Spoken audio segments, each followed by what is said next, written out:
Okay, so the time is here. It's conference time.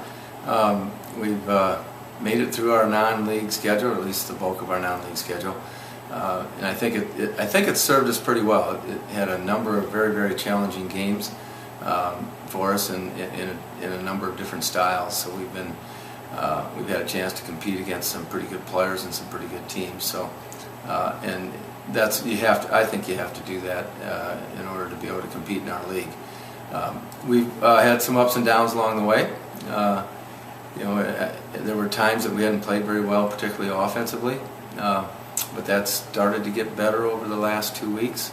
And defensively, we're playing multiple defenses right now, so we're starting to catch on to that and be able to go from one to the other. So while none of the teams in the league are truly ready for league games this weekend, I don't think. I think we're about as ready as we can get at this point in time, considering the number of practices and the number of games.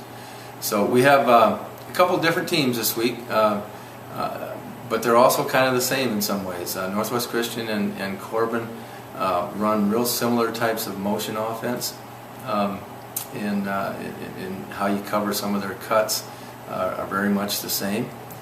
Their personnel is a little bit different, and their approach to the game is a little bit different.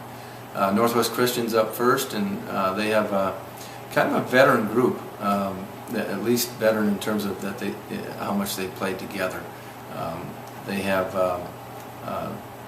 their leading scorer is a senior, and I think he's new to them.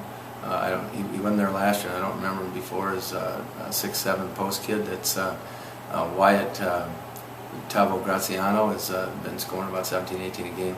Very good player. Shoots the ball well from the outside. He's a pretty good player on the inside. It seems like our league has a number of those kids this year, where the big kids that can play both outside and inside. So he'll be a challenge.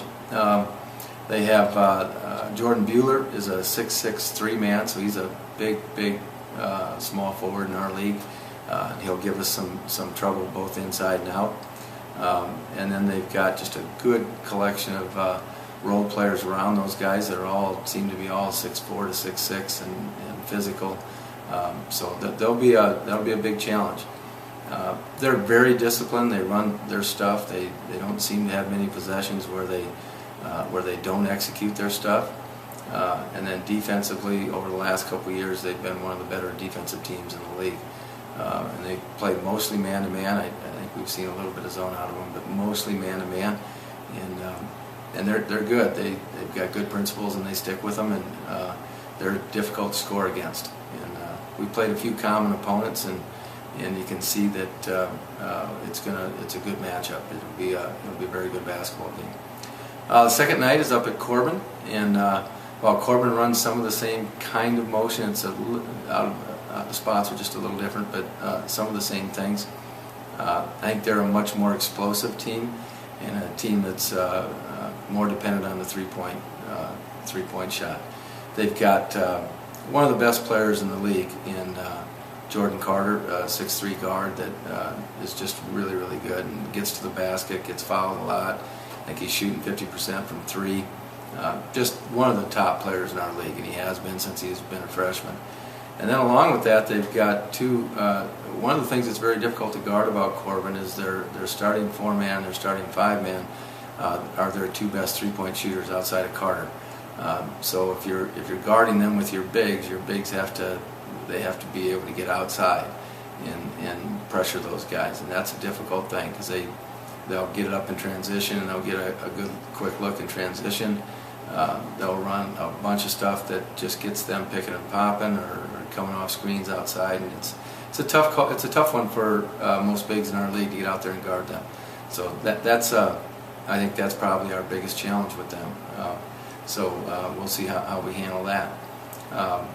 Both places are kind of fun places to play. There'll be good crowds, and it'll give us a chance to get off and rolling in the league. I kind of prefer starting league season off on the road, because it gives you a chance maybe to steal a game when teams aren't as good as they're going to be, and people just aren't as consistent at this time of year. So you have a chance to get out there and maybe get one or two. So we're excited. Our progress has been fairly steady. I think we've got a long ways to go. I've been saying our ceiling's pretty high, and we're not anywhere near it. We're getting better. We're better offensively.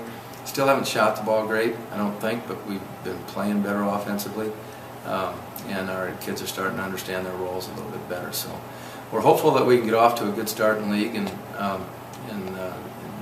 continue the success in the way that we've been heading in the last few weeks.